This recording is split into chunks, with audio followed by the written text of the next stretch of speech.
Good morning, Fitzy. Morning. I love this song. I know, me too. We should just let this play. Yeah, maybe that's what Hey, it's National Goof Off Day today. perfect day for the show. Perfect. You know who doesn't goof off when it comes to selling your home? Our friends from the Wisconsin Lakes team. They provide each of their. Anyone can say that they are an agent, but not everyone treats their clients as they would like to be treated, and that's what Aaron and Katie do, and they don't goof around. So if you're looking to buy or sell a home, give them a call today, or visit them on their website at lakesteamwi.com. See, that was a good one. That was perfect. That's a 10. That's a 10. All right, cool. It's also Young as You Feel Day today. Fitzy, how old do you feel? I'm feeling pretty old lately. Well, I know I feel much younger and smarter when I use the great services provided by Industrial Safety, including fire extinguisher inspections, maintenance, and recharging, and kitchen fire suppression inspections, service, and maintenance. Their trained service technicians offer full service and testing on a number of products locally at their Clear Lake location or even at your location. Find out more by visiting industrialsafetystore.com. Yeah? Yeah, that was fair. I'll give it a 5. Okay, I'll take it. It's also National Drug and Alcohol Facts Week. I probably should have had some facts, but this is aimed at teenagers. It starts today, March 22nd. The goal of this week is to dispel myths about drug and alcohol use. So, I was just working on that myself. So. Were you really? Yeah, actually, there's a thing called small talks, but we'll get into that later. Awesome. Didn't you know that was a thing? Yeah. Good morning, everybody. It's Positive Tuesday today, March 22nd, 2022. For Barron County Sheriff Chris Fitzgerald, I'm Ben Dryden. And of course, you're watching Positive Tuesday with Ben and Fitzy, presented by Professional Exteriors and Interiors. With nearly 20 years of experience, this locally owned and operated business has provided quality work in roofing, garages, siding, window installations, kitchen and bathroom remodeling, vinyl and hardwood flooring, and they can even build your house or business from the ground up. We're going to be contacting them soon because we're hoping to build a studio here at some point. Yeah. So we'll be going through them. Like Fitzy and I, Professional Exteriors and Interiors believes that it's the little things that make a big difference. So give them a call today. The number is right there on the screen. Fitzy, good morning. How are you, sir? Dude, are you going to build one of them studios with the mic coming down from the ceiling so we can pretend like we're singers? Great. It's all about appearance for us. It's all about. We might not sound good, but we're going to look good doing it. So obviously hockey over, etc. How was your? Not even. How was your week? What? It was awesome. Yeah, hockey. I have hockey every month, every weekend in April and half of May. Winning the state championship has led to some other opportunities, and we've made a couple other teams, and I sound like I'm playing. Kind of. You live vicariously through youth sports. Yeah, there's no question. But yeah, no. So yeah, we signed with a couple teams this week, and went on a little trip out of town, and I took some hockey boys to the Kalahari for 2 days. Just me. My wife wouldn't go. What's Kalahari? Kalahari in Wisconsin Dells. Oh, it's a water park. Oh, if you haven't been there, you got to go there. Never even heard of it. So, I can't afford nice things. Oh, you can. It's worth it. One night, just take your family. There's indoors water slides and go-karts and climbing walls and all under one roof. Climbing walls, that sounds like work. No, thank you. But at least it's indoors. Any of it. It's all indoors. So, and by the way, so there's my niece, Tia. Tia, you should listen here in a second because I've got an announcement for one of your relatives. Well, go ahead. Well, I mean, I don't want to. Okay, hold on. Good morning to everyone. Thank you so very much for joining us today. Fitzy, I wanted to get to a couple of things here. Deputies risk their lives to save life of snowmobiler who fell through the ice. County law enforcement agencies receive financial boost from state. Those are a couple headlines of stories that we've done. I want to talk about that. Something else I wanted to bring up, but I don't know. It's not very positive. Okay. But I wanted to kind of bring it up. There was a situation that happened, and I'm not really sure how to I don't know. I'm concerned about it, and I'm not really. I don't know where this fits in. Maybe we'll do it at the very, very end of the show. I want to get your thoughts and opinions about something. But first, Okay. yes, so here's some positive news. So, okay, this part isn't positive. So Dean Meyer isn't on today like we thought he was going to be. I may have screwed up the dates on that. So I emailed him yesterday, and hopefully he'll be on soon. But next week, we have a guest lined up. All right. Who is it? I don't remember. Really impactful. Oh, man. I thought I printed it. Maybe I didn't. Well, here you go. It is Uncle Al. I don't know. Yeah, you do. He used to do those positive. Oh, yeah. Now, yeah. Shoot, you know what? I had it written down, and then I lost it. But Uncle Al will be on next week, so he did those behind the badge things. So I'm super excited because he's he's been in law enforcement for 40 years down in the Chicago area, and I can't wait to have him on. I mean, first of all, he's funny. He's introspective. He asks great questions. He has a quick wit. Incredibly intelligent. Like the IQ of our show is going to go up like 50 points next week when he comes out. Sweet. Yeah, but what's that? We need that. Yes, we totally do. But there's some other reasons, and some of those reasons that I'm so excited to have him on is because I want to get his perspective from being a cop down the Chicago area on what he went through over the last 2 years. We've talked about the national narrative of law enforcement, especially how media has betrayed it. And I can't wait to kind of see and hear how that went for him and what his perspectives are. But the biggest thing is I can't wait to kind of just have him on and I sit back and I listen to the two of you because I love listening to cops from different areas talk cop stuff. Yeah. I think it's awesome. I think it's going to be really interesting. I just was reading an article this morning about a Madison cop who had been a Madison cop 30 years. When he first started, he got, maybe they'd get one gun a shift between the whole crew. Now they're recovering 3 and 4 guns a shift per like air. It's like the amount of violent crime has gone up and the concerning to us in law enforcement. And obviously we think Chicago is this crime, they got crime every day, every crime all day, and we just don't see that up here. Right.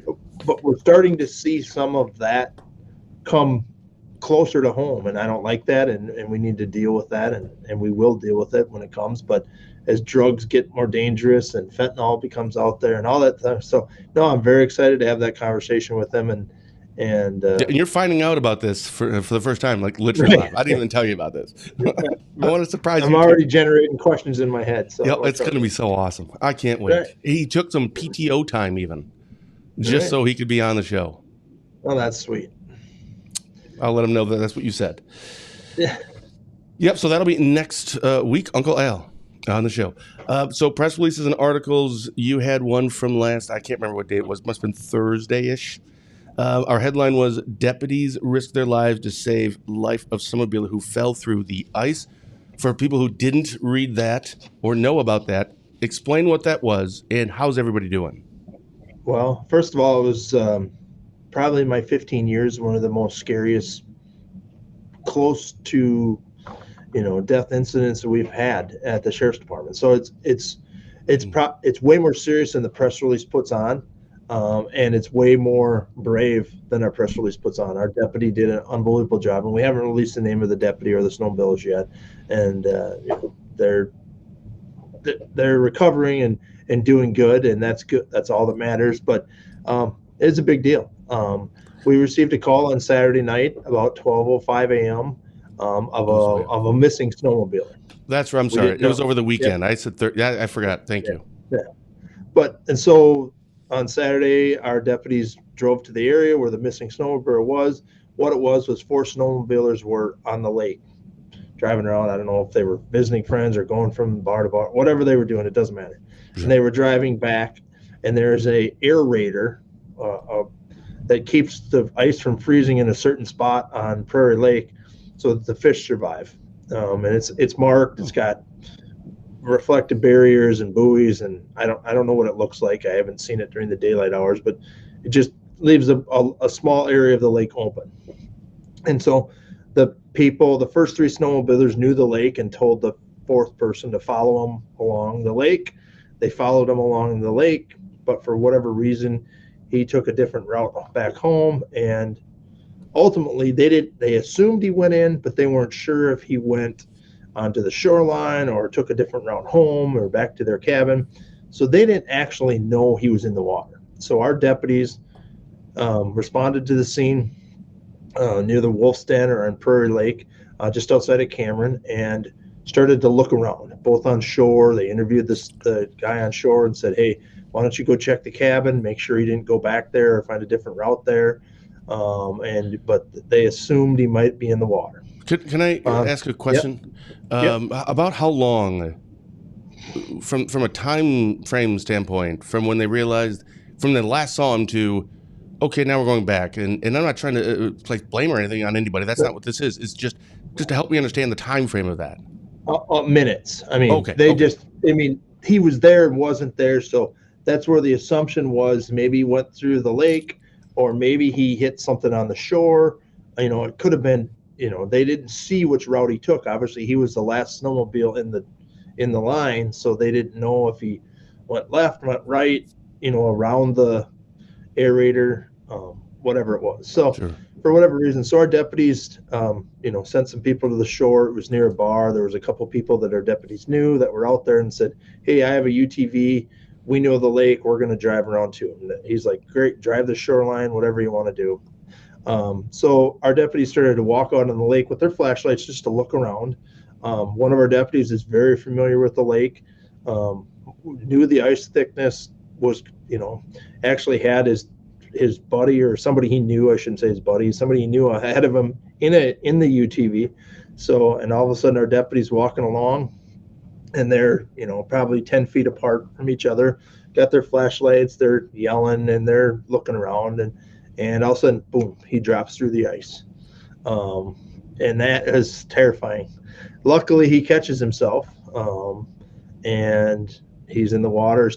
The two guys in front of him with the UTV turn around, come back, pull him out of the water. Obviously, he's wet now, so they put him in the UTV, take him back to his squad on the shoreline, which they're only, 25 yards off the shore, so they're not very far away. It's not like they're out in the middle of the lake. So they take him to shore. There's a bar there. He goes to warm up. He ends up going home to change clothes. He lives pretty close to there, grabs some clothes and actually changes and comes back. So the other deputy continues to walk around the ice, believes she hears somebody yelling for help, so she starts to investigate. Ultimately finds the subject in the water floating, calls in saying, "We got him on the whatever side of the lake they were on." I don't recall what side, doesn't matter. And all of a sudden she goes through. So it wasn't a rescue mission. Wasn't like our deputies jumped in to find somebody. They were just looking to see if the fire department had been called already because it possibly was in the water. So we had already dispatched fire and ambulances. So everybody was already en route. And the fire department, Tech Fire, has a dive rescue team. They do a great job. They train for this. This is what we call them for. So our deputies weren't out there rescuing somebody. They weren't saying, "Oh, we got to go jump in and wait for the fire department to get here." We just fell through looking to see if the person was even in the water, so we could guide the fire department to them. That's our job, and the fire department does the rest. Ultimately, our deputy fell in. There happens to be a rope that the aerators used on the lake to tie something off, and she grabs the guy who had been in the water now probably 10-ish minutes. Okay. Yeah. So she grabs the guy, grabs the rope, and hangs on. She had pointed her flashlight towards the shore so they could see where she was, and she couldn't get out. And obviously, she struggled for about 20 minutes until help arrived, holding him up, holding herself up. I mean, it gives me goosebumps talking about it because this is truly somebody saving a life. I mean, we talk about, you help somebody out of a car and, you did this and you do that, and at accident scenes, and we have a lot of people that help us. And our fire department, on this show, you guys, I've talked about volunteer fire departments up and down, saying they are the greatest thing that's happened to law enforcement ever. What our deputy did until the fire department got there to get her out was save a guy's life, hands down. Nothing more to it. It's as simple as that. And then obviously both of them are taken out of the hospital or to the area hospitals. Both have been in the water for over 20 minutes easily. That's a long time to be treading water, holding on, and freezing cold. It's just not a scene you want to get woke up to at midnight and respond to. It's scary. The deputies did an unbelievable job. I mean, the deputy not only saved herself but saved the snowmobile at the same time, because he had been treading water along 10, 15 minutes before she fell in or went in. So it sucks. But I mean, I've been doing this job a long time, and it's just nothing like this has ever happened. We've been in some high stress incidents and some big incidents, and we've seen a lot of people rescue people, but this one sucked. I mean, it's great because the ending's great. Yeah. But it sucked. Man, it was, and you feel bad. You want to help the deputy, and there's nothing you can do. They're just cold. So, some frostbite, some, bruising from your muscles being so tense, and a lot of things go into this. And our deputy is just a rock star. I mean, just a rock star. So you had brought up, a couple things here, that when she went through, the deputy went through and was holding on to this, the snowmobiler. It was about 20 minutes. Was that because nobody else was there? Or, well, no, if we have more people, like just another deputy who just happens to be on the shore, just like, okay, I'll just go do it because, it's my, it's another deputy, it's people I want. But that's not advised because they would fall through, kind of a thing too. So we have to wait for the right people. How did that work? No, I think the fire department was arriving, and they got to get their suits on and tie the rope on, Okay, and get out to them. So yeah, it's just and get out to them safely, so they don't end up falling in as well. That's what they're trained to do, and that's not. And I think there's some assumptions out there, and it somewhat irritating to me is that the deputy just ran out on the ice and not thinking about anything and just jumped in the water hoping to find somebody. That's not what happened. It's not like a TV show where you see that. Our deputy was going around looking so she could direct the fire department to say, over here, I'm going to save you time. Get your guy in the suit and put him in the water over here. Don't put him in the water over on this side and have him swim over to this side. We were out there looking for that. And we get criticized for everything we do, from the press releases to write to the things we do on the street. We get criticized every day. Yeah. I'm lucky enough to go on this show every day and be able to correct some of those and to fix some of the misinformation out there through a platform that we've created. And I'm just lucky enough to have this platform. And I've said it 100 times on this show, I got the best department around. And I know Dave Wilson thinks he has the best department around, but but it's just, and we all should believe we have the best department around. We all should believe that. And it's just, I'm lucky enough to lead a team that's unbelievable. And what this deputy did, she's a rock star, and she saved a life besides her own. And it could have went sideways 10 different ways, and it didn't. And we'll learn from this. We'll regroup. We'll look at it. What could we have done differently? How do we do it better? We'll look at all that stuff. But right now, it's about the deputy being okay, the snowmobiler being okay. And we'll move on from there. But so when you get this call, what time about did you get the call, or how long after this incident? Oh, it was still during. Both ambulance and both people had just been gotten out of the water when I got there. So about what time was that again? You get the call 12, about 15, 12, 20. I'm only 9 miles from Cameron, so. And just out of curiosity, what was that conversation? What did they say? Is it?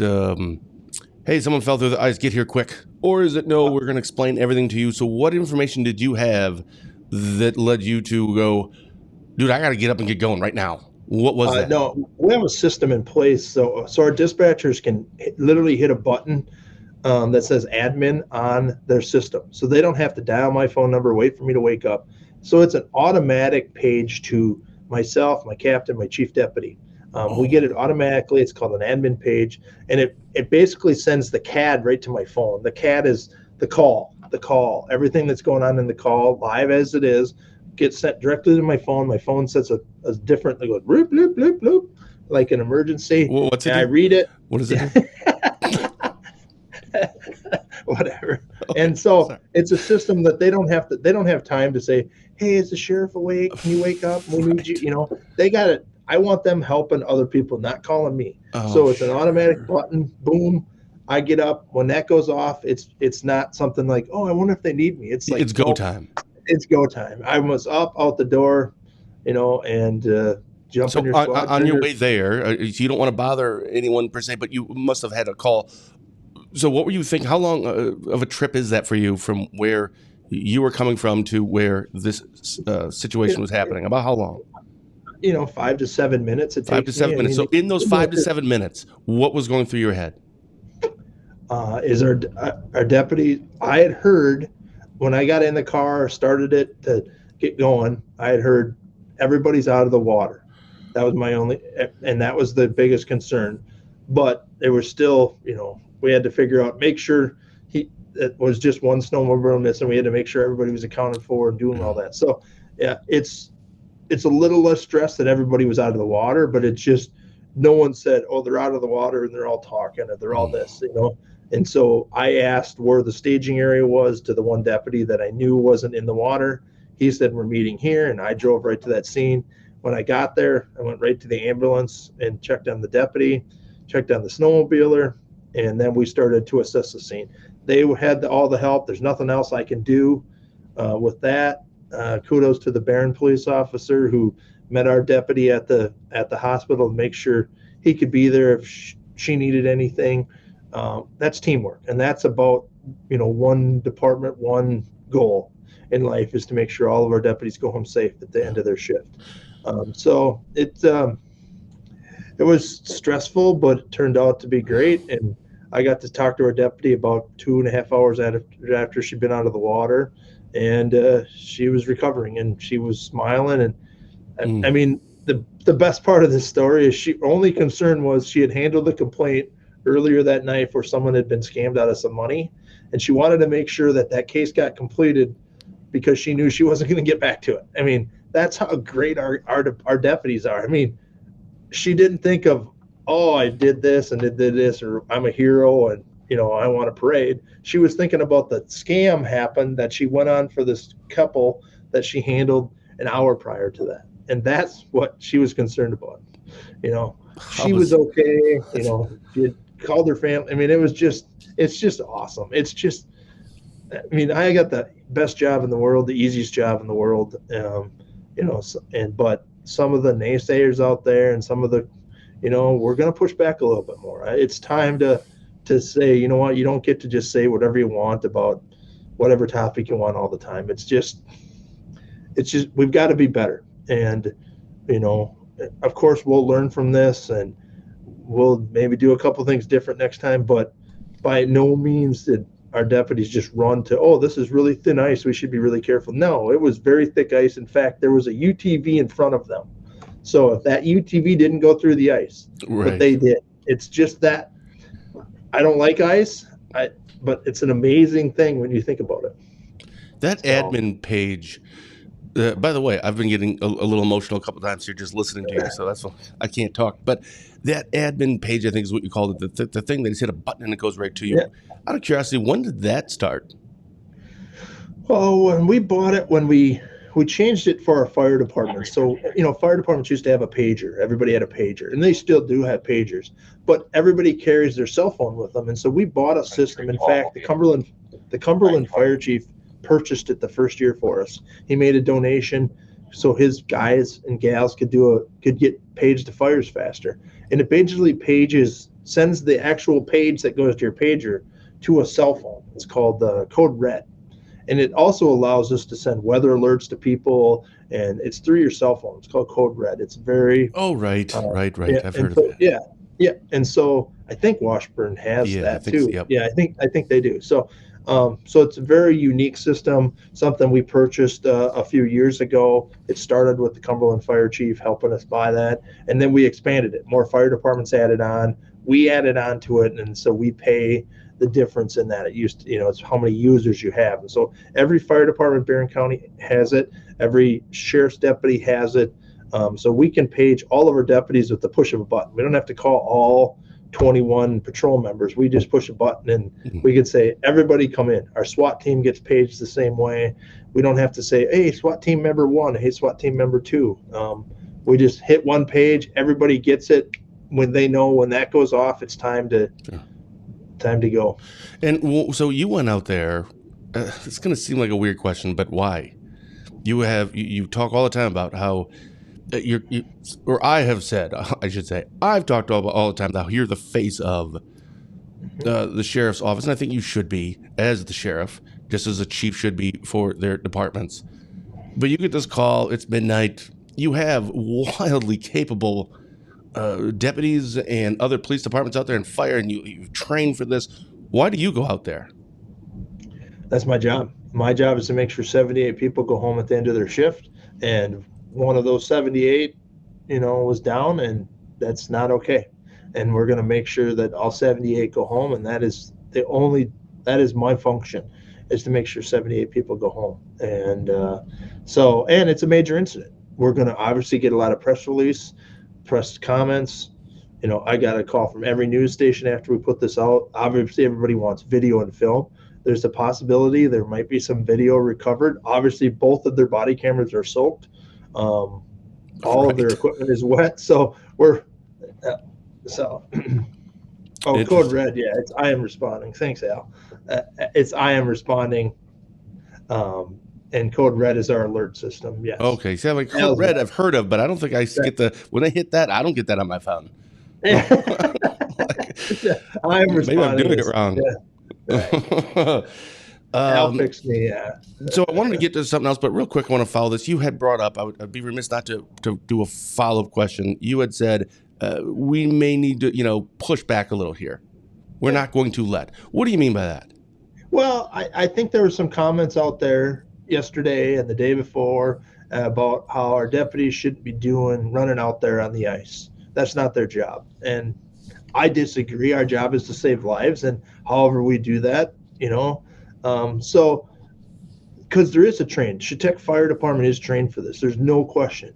And I guess I want people to understand our deputies weren't there jumping in the water, hoping to rescue somebody and then get rescued by the fire department. They were out there searching the edge of the ice, trying to find the crash scene so that our fire department could get to them. Like I said, we have the greatest fire departments in Barron County. We have the best volunteers. They drop everything. And I said in my press release, every time I call them, every fire department drops what they're doing and responds to the scene. And so, and not just this incident, other incidents where we sometimes take the heat and we just take it because it's no use fighting them on Facebook or whatever it is. Are you reading Romaine's thing? Yeah. Well, thanks, Romaine. We're lucky to have you too. But that's the difference. Romaine gets it too. Sometimes we just take it. And you take it, Ben, as Dryden Wire. You're like, oh, Dryden Wire sucks because of this. Well, it's not what you meant. It's not what you were doing. And it's the idea behind this. And people take stuff out of context all the time. People take it and they say things and they do things and they put things on Facebook that aren't accurate. And they're not true, or they don't have the whole story. Even what they say might be true, but it's not part of the whole story. And we have 1,000 examples of that, and that's not where I was going with the conversation. I just can't let people speak at county board meetings and speak at this and speak at wherever and just blanketly say, the sheriff's department is wrong for stopping speeders because they should be out there fighting meth. Well, catching speeders is part of our job too, not just fighting meth. And while I would love to fight meth every day, all day, other things have to be, we have to create a balance, and we do a great job of creating that balance. And so, but it's partnerships like Romaine and you, and I have with all the media. And so, well, I'm glad you brought that. So I do, maybe, I don't know if now's a good time. I want to bring something up with regard, because it just seems to be right on topic. So this was a situation that happened last week, and it's going to seem like this is a political thing, which it absolutely isn't, even though it is kind of under politics. So it's regarding Adam Jarko. Okay. So if you recall, April of 2020, that's when I started doing daily shows because everything was shut down. Mm-hmm. And well, we do a lot of original stories every day, our crime and court stories. Well, when court isn't even in session, it's like, well, I need something to do, original something. So we started doing those. That's when you started coming on, actually, about that time, on Tuesdays. So then somehow it just kind of came up with, we should just keep doing this called Positive Tuesdays. Well, Adam Jarko was on back then, and I loved getting his political analysis. It wasn't just his opinion. Now, Adam Jarko, just to be very clear, I have personally endorsed and supported him for Wisconsin Attorney General. He's a friend, even though we've never hung out. But I think he'd be great. He's a northern Wisconsin guy. So his opponent, his Republican opponent, put out something that when Adam was on, it was April of 2020, and took it out of context. So I put this up. So this is, I took a screenshot of the photo, which is just great. But also, this is what this thing said. So Jarko is a hypocrite. He's lying to hide his proposed requirement to wear masks and gloves, enact capacity limits on businesses during COVID, and keep Southeast Wisconsin in lockdown longer. And this is where he quoted him. When we are reopened, we're limiting capacity to some extent. We're requiring gloves and masks to be worn at, places like bars and restaurants. And so we can balance this. Now, as you can see, it was a 24-second, they pulled it out, 24 seconds of this thing. So I went back and I listened to it. By the way, I actually listened to the whole show. I forgot how much I really like having Adam on. But yeah, so that is, as it's happened before, with you and I, taken out of context. So Adam was just a little. Adam was giving actually a political analysis. I had asked him. So if you listen to the part before that, I asked him for his political analysis to try how Evers should try to negotiate with the legislature, since he knew they were going to lose anyway. This, again, during the Safer at Home, so you have to understand the time. And again, just listen to the 20 seconds before. Now, I know they did. Now, I understand politics, it's all gloves off, it's whatever that expression is. Everything is off the table, you can just do, or on the table, you can just attack anyone for whatever. I have no problem with that, and Adam's a big boy. I don't even know if he saw it, but, he can take care of himself. This isn't a pro-Adam thing here. And this isn't even an anti-whatever the other guy's name is, Tony. I don't know him. I'm sure he's a good guy, nice person, capable, intelligent. I'm assuming. I don't know anything about him. This is about taking those things. I mean, at best, it was taken out of context. At worst, it's a flat-out lie. And my issue is that hurts us. It hurts Dryden Wire. Because if that goes out and people see those things, it's going to be less likely that somebody else is going to want to come on our show. If they know that other people are just going to flat out take one thing that has that is not what, yes, they said it, but in the wrong context, that they're using that. So that hurts us. So I was actually going to write an article about it. One of my first editorials, I decided against it because I just didn't think it would be received well. I think it would be because I like Adam and support Adam, that it would be perceived like it was for that reason. Yeah. It isn't. It has nothing to do with Adam, actually. But I don't know. That just ties into what you were saying. I want to say something, and I just don't know where or how necessarily. But that really, really got under my skin. And I think you make a good point, and that's why I said what I said earlier really pertains to this. It's the idea that I can come on the show every week, and I have a platform. We've created this for me. I mean, for you, and for the viewers to watch this, but. Adam would now have to come on every show or every newspaper and fight this. And you just can't, you don't have enough time in the day to do that.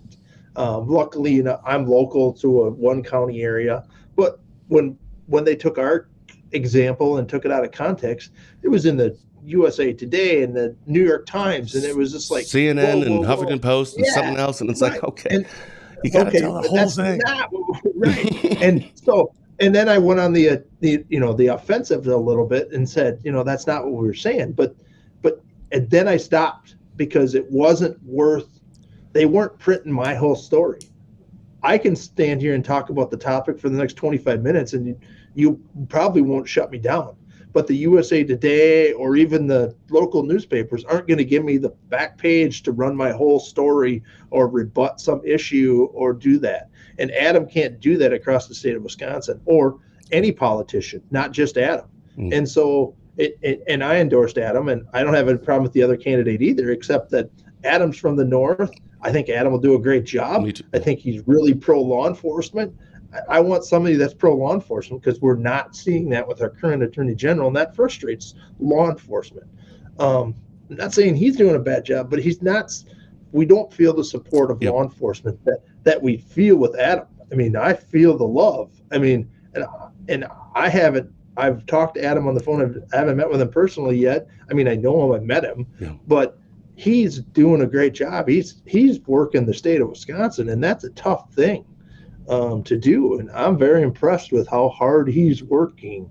It's very impressive to see how many miles he puts on in a day, and it's a tremendous effort that he's doing because he, started late to the game. He was like, no, I'm frustrated. I'm going to do something about it. I'm going to run. I'm like, that's a big decision to make. And he knew that some of the things that he said on this show could come back to bite him because people are going to take it out of context. And that is frustrating because I know. I don't want a guest to come on. But that's where I'm getting frustrated is that we understand that's just how it goes. Right, everybody just knows, you could. I'm sure some could go through and just pull out things. Actually, a lot of things I've said that 100% in context were probably inappropriate. But even though, right? I mean, the truth. I better never run for anything ever. But it's going back to what you were saying, kind of that pushing back. It's like anyone when it comes to like my kids. It's okay. I'll draw the line here, man. You talk to my family, but you can use any of our content. Fine, go ahead. Just use it in context. That's all. Right. It's free for anyone to use, and that's fine. And there's plenty of things that Adam has probably said on our shows or anyone else that you can go after him for things they said in context. Right. But when it's out of context, I'm drawing the line there. And I don't know. I think it's going to go on my list of things. And if this starts happening more, because we did a lot of shows with Adam or with anyone else, I'm going to have to start calling him out. I just absolutely am going to have to because I just can't let that keep going on. Right, because it's not fair to the next guest, and you have a reputation that is very positive and pro, and even Dirk says it. I mean, he when he gives a weather report, he's my weather guy. When he gets it wrong, people are like, "Dirk, you suck." I'm like, no, the wind changed directions. It's not Dirk didn't go out there and stop the wind from blowing. I mean, come on. Right. I mean, it's everybody's got an opinion now, and we've got to be better. And that's why we created this show. They'll bring it all the way around. You're right, Larry. You're always going to have haters, but we don't have to always have haters. We can stop that. And that's why we started this show. Like, we got to quit the hate.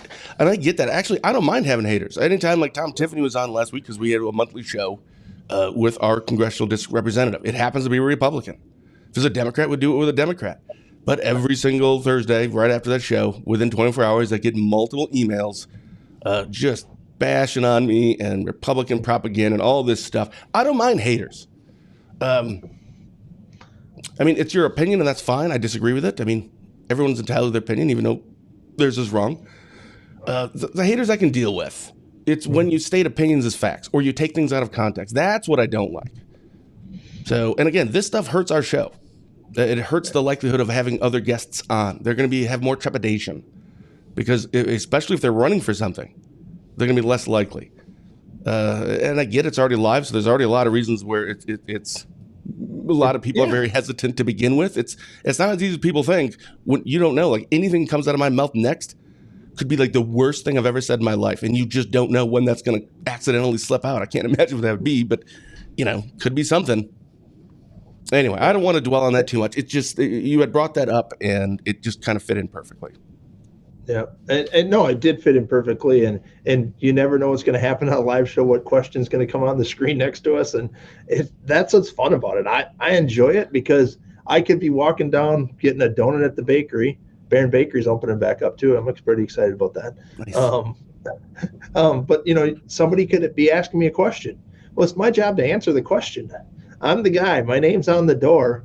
I've got to answer the question, and I got to be prepared for that. And I've built a great team around me, and if I don't know the answer, we can get the answer back to you. But it's tough to do things live, but I think we've now created an atmosphere where people understand and the viewers understand, and we're not going to allow that to happen. We're not going to let someone get beat up, whether it's Tom Tiffany, Adam Jerko, Romaine Quinn, or whoever it is. Janet Bewley or Patty Shockner. Right. Yeah. Right. And Shasta's right. Everybody wants to be right. It's just get the whole story, and that's all we're asking. But hey, isn't it cool that the other team is out watching our show? I think that's pretty special. You know, Oh, they're right. like, let's go watch Dryden Wire. Hey, if the other guy wants to come on the show, he can come on the show. Yeah, just give us a call. That's perfectly fine. I'll be more than happy to. Because the Right. ultimate goal is for everyone, because these are not interviews. I don't do interviews. These are just chats. And my number one, the most important thing to me is to make the guest feel comfortable. That's it, because I know that it's live. So I want them to feel loose and relaxed and comfortable. Like the first 10 that I did of these, I was so nervous before each one. Now I get nervous for different reasons. It's more like, well, what am I going to say is stupid that I'm going to have to apologize for next week? Or we're going to have audio issues. So it's a different stuff, but you just get used to it after a while. But yeah, I want them to feel safe and I want them to feel comfortable when they come on. And that's difficult to do when things like this happen. Hey, we're already up against our time, but I want to quickly ask you about something. There was somewhere, you got more money. Yeah, well, we haven't got it yet. You're getting more money. I had a headline from, it says county law enforcement agencies to receive financial boost from state. This was from the state, of course, and I have a list here. It's on our website. I'll just, I don't know if anybody can see it. So I just printed it out real quick, but it's on our website from last week. In Barron County, you're getting $69,249. I think this is just a one. What? And a penny. I didn't put in the cents. No, but I didn't put it either. But I look at the list and I'm getting $69,249.01. Oh, wait. So you're looking. Look back where you were just looking. I looked at my wall. Oh, I haven't written a number. Got it. Why? What do you want me to look over? No, nothing. But I see you often looking up there, and I was thinking looking at the clock, so then I feel like I should speed up. No, I was looking at the wall because I have some stuff written on my wall. So you're getting cue cards. What? I have cue card guy. My cue card guy over there. Saturday Night Live. All right. Just without the humor. So you had 70 grand, and it was funny. Dave had mentioned to me that he found out that they were getting. So Shell Lake got 7,000. He found out about it on Dryden Wire. He's like, I kind of feel like maybe they should let the departments I found out about it from the media too. Another media source that called me and said, "What are you doing with your money?" I said, "What money?" And he's like, sent me the article, and then I called another chief in town. I'm like, "Do you know about this?" They're like, "Well, we got an email from another chief asking if I knew about it." So, yeah, everybody's getting money, but we don't know anything about it. We didn't apply for it. The state of Wisconsin just said every law enforcement officer is getting it. We don't exactly know what we get to spend it on, but we can spend it on, what do I got it written down? Training, community policing, technology, safety. They're pretty broad areas. So yeah, do I know what I'm spending it on? I think I'm going to spread it out over all 5 advertising areas. on digital media outlets in Northwest Wisconsin. Yeah, I don't know if what Spooner. I don't have to advertise in the Spooner newspaper. No. Maybe I can enter at the Spooner Hospital. Maybe I can do there. Oh, yeah. Boy, I haven't talked to Mike in forever. So you don't know. So your point is, it was nice, Tia. Thank you, Tia. The band. I think somebody once referenced us like a married couple or something. Well, we have fun. Hopefully people still watch us. I don't know. So you don't know what you're spending the money on necessarily yet, and you don't really know all the details yet. Hopefully you'll know that, when you do. I was told the check was in the mail. Then we were told yesterday that they haven't written the checks yet. So I don't know if it's coming in I don't know if we're whatever. In a suitcase with dollar bills. I don't know how it's coming yet. So, but we will spend it on something. We will let the people know what we spend it on. We'll look at, how we can maybe take on drugs a little bit more. I really want to get into a community engagement. I really want to engage the community a lot more and do some different things. So my phone's ringing. We heard. It's the other news station. It's a news station. You want me to answer it? We get to live. So, yes. About advertising? What's that? Yeah, exactly. Oy, all right. Well, cool. So yes, so we'll work on that. You'll see a lot more, but every law enforcement agency in the state of Wisconsin got money. Yeah. Sheriff's Department, Police Department's the minimum you got was $7,000. Except one. I don't understand that. There's one in here. So it even said in that the article we posted, it was a press release from the governor. It even said everyone's $7,000. But if you look at Burnett County, Grantsburg, $5,964. It literally, and everyone else is at least $7,000. And it said everyone gets at least $7,000, and Grantsburg gets $6,000. That's really weird. I know. I'd fight for my $1,000. I would too. That's a lot of money. I'm sure the chief will. So awesome. All right, what do you got coming up this week? I don't think I got to do a TV show after this of our local cable, and just a couple meetings this week. And you do what now? I do they have a local cable television show that meets once a month. I feel a little betrayed, to be honest. Well, you'll have to get over it. So you do it no once one takes my contents out of there. So okay, I was going to say something, but no, that was yep, good job. Been inappropriate. I stopped myself. How you do it once a month, and it just goes on TV? It's just our local community access. But where does it shown? On local community TV. I didn't know that was a thing. But yeah, there's local. They show city council meetings, school board meetings, and it's called the Run Report.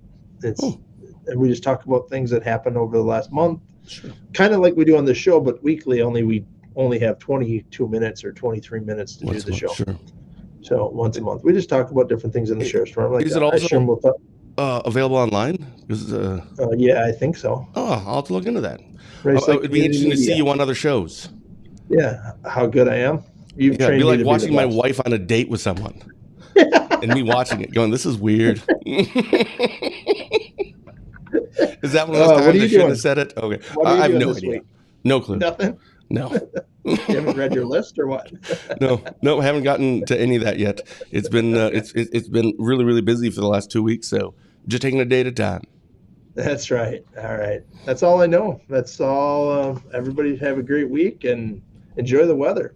Reminder, next week, Uncle Al will be our guest on our show, Cop Down Chicago area for 40 years. Very much looking forward to that. Fitzy, thanks. Thank you. For Barron County Sheriff Chris Fitzgerald, I'm Ben Dryden, and you've been watching Positive Tuesday with Ben and Fitzy, presented by Professional Exteriors and Interiors. Like Fitzy and I, Professional Exteriors and Interiors believes that it's the little things that make a big difference. And with nearly 20 years of experience, this locally owned and operated business provides quality work both on the outside and the inside of your home or business. So give Brian a call today. The number's right there on the screen. Thank you for watching. And remember, it's the little things that make a big difference. Thank you. And as always, have a blessed day.